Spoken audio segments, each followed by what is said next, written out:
Welcome to Small Arms Solutions. Today we're looking at the XCR-M by Armament. About 2 years ago, we did a rather detailed video on the XCR-M, which was chambered in both 6.5 Creedmoor, 308 Winchester, and 260 Remington. We did a video that was more so history and more so mechanical. And we recently also revisited the XCR-L, which is their 5.56, 7.62 by 39, 6.8 SPC, 6.5 Grendel, and so forth. We just revisited them as well. But what we did differently this time, we wanted to focus a little bit more on accuracy this time than we did before.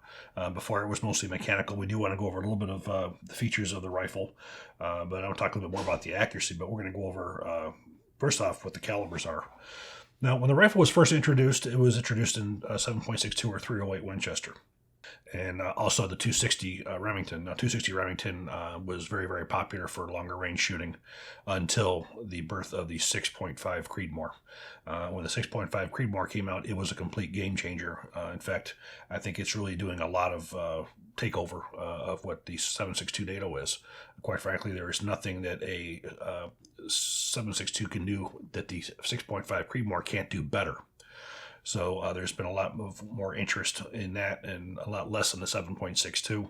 7.62 is not going anywhere. So you're looking at a NATO caliber, you're looking at a lot of ammunition available. It's certainly a staple, but I think you're seeing a lot more people, including a lot of militaries, who are taking a lot more of a serious look at the 6.5 Creedmoor. So again, we have the larger version of the M, which is based off of the 7.62 NATO cartridge. Now, going from back to front just briefly, we have a telescopic stock, which is adjustable for pull, as well as you have a cheek riser. This is also side folding. Now, these, like the other one, like the XCR-Ls, you can put different types of stocks on them if you like. Now, quite frankly, I do like this stock because it is so adjustable. You have very easily adjustments. You do have a locking nut that'll keep it from moving. The locking nut's probably the only issue that I do have with it because it does tend to work its way loose. They probably could put a gasket or something on there to help that so that won't come loose. The upper receiver is one piece. It's manufactured from a forging of 7075 T6. This particular model has the key mount on it. Newer versions do have the M-lock, and there was also a mil standard 1913 rail. So you do have all three of them available. One of the issues with the M-lock is when you have your panels in there or your attachments, you have to remove them before you can swap out the barrel just because there's additional depth that goes into there. The manufacturer here, Alex Robinson, he has a preference for the key mod because it's easier for him to work with. But many people obviously want to go with the M-lock. That's the main thing, so that's what he's making right now. Myself, I'm a mil standard 1913 fan. At the time when I got this rifle, there was no 1913 rails available, so I ended up going with the key mod, which I don't have much of a problem with. Now, as you see, there's no forward assist, obviously not necessary because this is not an AR-15. Although it has some similar appearances, this is not an AR-15 or an AR-10. It's sort of a hybrid between, I would say, a FAL, I would say an AK, and an M16. You have sort of options of all three of those operating systems. For instance, you have the gas valve up front here of a FAL. Now, this is one of the things when you fire any XCR, whether it's the light or the heavy, on whatever caliber that it is, when you have a fully adjustable gas valve, you have to understand how to use it. You also have to understand that not all ammunition is created equal. For instance, with this rifle, when we did the testing with the 7.62 NATO versus the 308, if you were to put the 7.62 and have it gas properly for that and then put in a 308 load, you would have a lot heavier ejection and a lot heavier recoil with the 308 Winchester ammunition because it's hotter. So then you would adjust that gas valve back down. So you would have it gas properly for that. Then of course you would swap out and put another 7.62 NATO, where now you're having lighter. You can even occasionally have some short stroking, and even ammunition within the same realms, different port pressures, different types of propellant. So really, in a range condition, it doesn't really matter because you can adjust for whatever cartridge you're using. But for the field conditions, for any kind of a defense use, you basically want to find one round. You want to stick with it. That's the one you want to adjust it for and leave it at that. That's the one negative aspect about gas valves, because if you don't know what you're doing, you can get into trouble with them. So once you understand that, it's an excellent system. The operating run, as you're going to see when we take it out, that's long stroke, and that's going to look a lot like the AK-47. You look at the bolt. This looks like a lot like AK-47. You have the trigger mechanism, and you have some of the controls are a lot of AR-15 like. You have the bolt release, which is FAL like. The magazines, you have an SR-25 type magazine, which this has taken every magazine that I put in it, and my primary magazines I use are the C Products Defense, D&H Tactical, and PMags. Now, the nice thing about the 6.5 Creedmoor is when I want to switch out to 6.5 Creedmoor, all I got to do is swap out the barrel. You're using the exact same bolt and the exact same magazine. There's no changes in recoil systems, springs, whatnot. It's the exact same. All you're doing is swapping out just the barrel. Magazines, again, no problem whatsoever. When you look at the receiver, the ejection port, a lot like the 5.56, looks awfully small, but I will tell you that will egress any round that you put in it. It is large enough. You do have a fire cartridge case deflector on here as well. That will keep any left-handed person from getting hit in the face. Comes with a standard AR-style pistol grip, which can be changed out. That's one of the things I do plan on changing out on this one eventually, is getting a Magpul Naiad on there. I just like those so much more. Now, you look at the safety. You have a safety, which is it's a throw lever, which it's not the full turn like the M16. So you have that ambidextrous on both sides. AR-style magazine release. And that's also ambidextrous on the side as well. Your charging handle is a side cocker on the side, push forward. Now by pushing inward on that handle, it works as a forward assist. So you do have a forward assist if you actually do need one. Okay, you can drop your magazine out. Now I want to show you how the bolt catch works. The bolt catch is very similar to that of a FAL. On the bottom, we push upward, pull back, and we hold the bolt open. And this also will lock back on the last shot on the magazine. Place your magazines, push downward. Now we engage the bolt. Very, very easy. This has been copied like over on the SCAR and a couple other guns have gone this too. The Magpul Masado / ACR. They switched over to this as well. So we're going to take this apart. We're going to take a look at the inside. For disassembly, we have the recoil spring guide rod. We push inward. And this will crack right open and shotgun like that of an AR-15 M16. We have a front pivot pin that we will push inward on.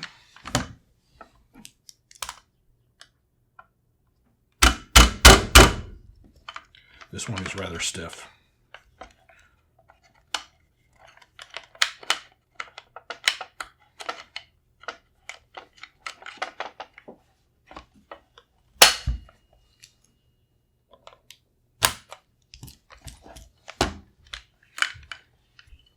Pull outward, disengages. We're going to take a look at the lower receiver first. So here we can see the bolt catch. Push upward, it engages, lower disengages it. Now we look at this trigger mechanism. This is a hybrid. It has a lot like an AKM where it has a single hook on the side. However, this trigger, I have to say, is probably one of the nicest standard triggers I've ever seen. This one here for a match trigger, you would not need to replace it.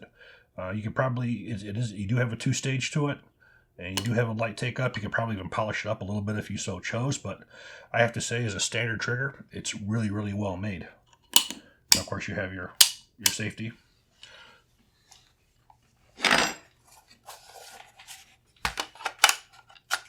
You can see when we engage the empty magazine up and down on the bolt release. And again, a closer look at the stock assembly. Now this is very robust. This is not one I expect to break. I will say I have had this one come loose, but once you tighten it up a little bit and put a little bit of blue Loctite on it, you have no problems with that whatsoever. We're going to take a good close look at the operating mechanism.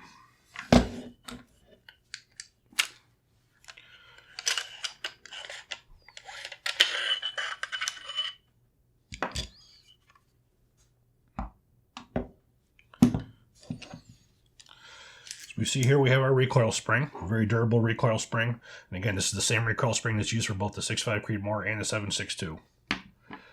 Our operating rod and piston comes right off. And we can see it's a very big remnants of an AK type. You have your piston on the end here, and you have a cavity in there where the gas expands, your expansion chamber. The bolt very similar to that of an AK. That just drops right out. You have 3 locking surfaces, your extractor. You see your firing pin remains in there stationary. Same firing pin, 6.5 Creedmoor, same as 7.62 NATO.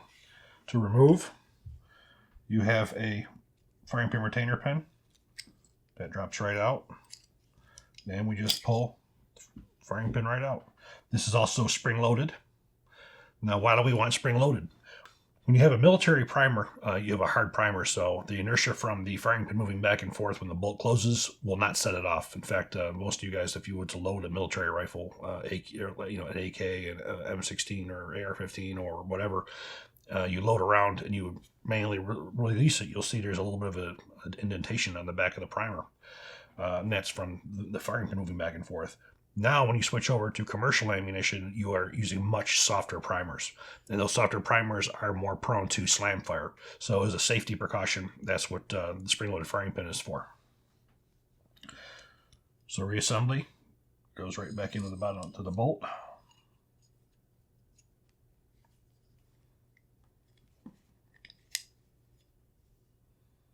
And we have to line that up to make sure we're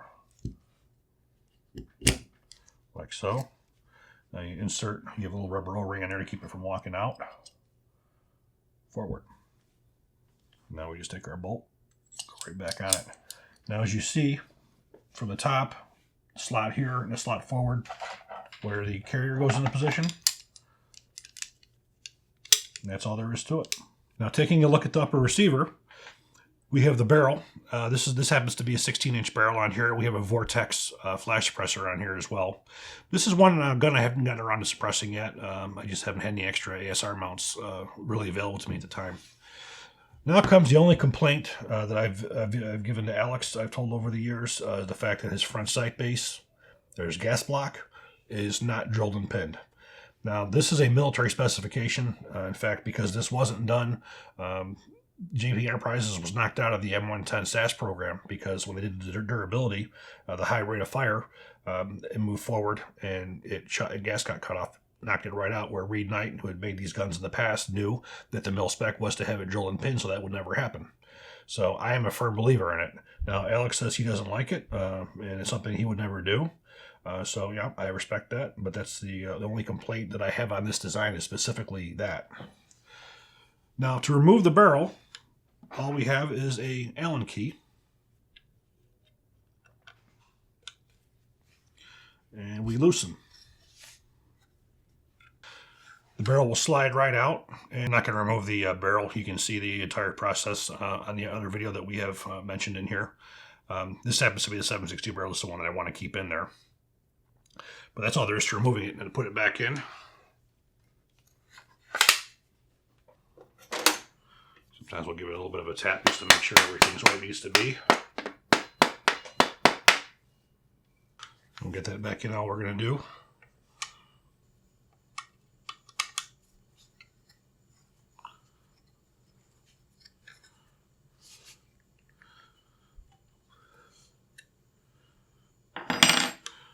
And there you have it.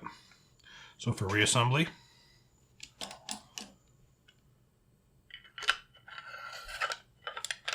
course, we're going to make sure we have that in the unlocked position. Recoil spring.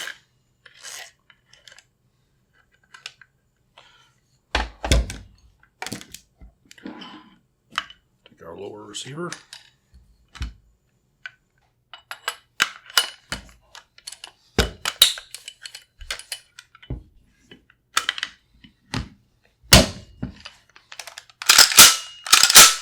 There we have it.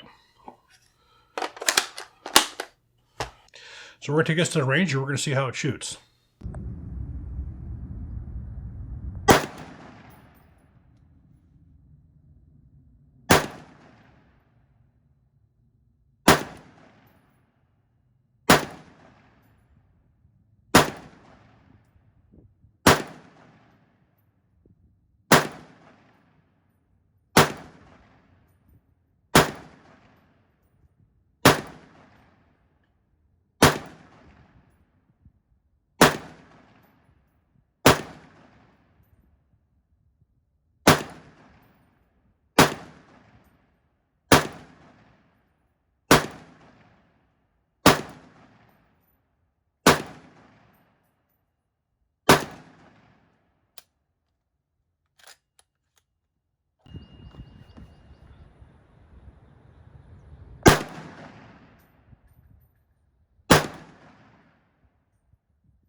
Now, fortunately, Brandon was available from the gun room here in Shenandoah to come out with me and do some groups.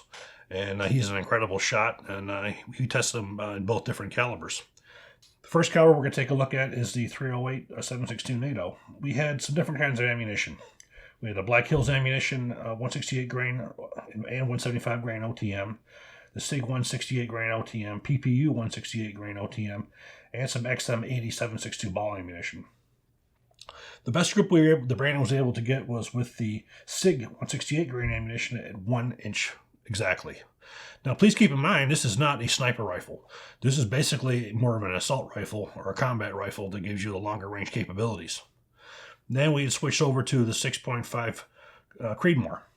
And we didn't have as much variety of ammunition. We had some Black Hills ammunition, 120 grain GMX, some Black Hills 147 grain ELDM ammunition, and some Barnes 140 grain OTM. The best group we were able to get with that one was 1.6 inches at 100 yards, and that was with the Hornady 120 grain GMX. So normally the barrels for the 6.5 Creedmoor are generally longer. This one here is an 18-inch barrel. So I would be curious to see what would happen if we did have a 20 or 22 or 24 inch to see if that would tighten up quite a bit. However, still 1.6 inches for a rifle of this type is certainly well respectable. But for the most part, you always need to take into consideration what kind of a gun that you have here. When you're trying to turn a combat rifle into a precision rifle, it can get a little bit difficult. Now, the DMR roll. Now, for designated marksmanship roll is what you see here. The rifle with a quality optic on it. This happens to be a Vortex optic on here, Razor. Now, you take this and you put it with some good ammunition. Being able to shoot 1 MOA or 1.6 MOA will certainly be able to get you to score your hits out to 5, 6, 7, 800 yards without a problem. And that fills the role of a DMR. You really can't compare this to, say, a bolt-action rifle, Accuracy International, where you have its class bedded and it's not auto-loading. It's designed specifically for that purpose. For as far as a hunting rifle, a law enforcement DMR rifle, pretty much any kind of a situation that you would need, this rifle will certainly fill. You do have that the adaptability to go to the 2 different calibers and actually 3 different calibers. And who knows what Alex may come up with in the near future for as far as additional calibers. But when you look at the entire XCR family, the L and the M, you do have 2 rifles that pretty much will handle most every caliber that's popular in the industry. With 2 platforms, all you're going to be changing out are barrels, and in some cases bolts and magazines. It's not an inexpensive weapon. It's also custom made to order. If you are interested in purchasing any XCR type rifles, you need to contact Robinson directly. These rifles are built to order. They generally don't just come, as a standard package. You will say, I want this caliber, this length barrel, this type of barrel. Or you can order them as kits with multiple barrels. You would call them up directly and order from them, buy from them, then they would ship to your FFL. So I'm quite fond of the system. It's really unfortunate that the XCR-L never got its due. It never got its chance to compete for the SCAR program for something as simple, stupid as not having a blank firing adapter. I would have really loved to have seen where this rifle would have held up against the rest of them.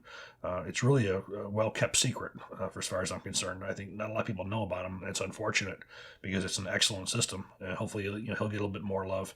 These rifles were very popular in Canada. Because they weren't a military rifle. They were legal in Canada. So Robinson Armament sold a lot of these guns in Canada up until the recent unpleasantness, where their chancellor or premier or whatever you want to call Trudeau decided he was going to ban and want to confiscate all the rifles that were semi-automatic that were up there. So that was one of his biggest customers. So I hope you all do enjoy this video. If you do, please click like, please subscribe, even better share, and please consider being part of our Patreon family. We are a viewer-funded channel. Thank you very much.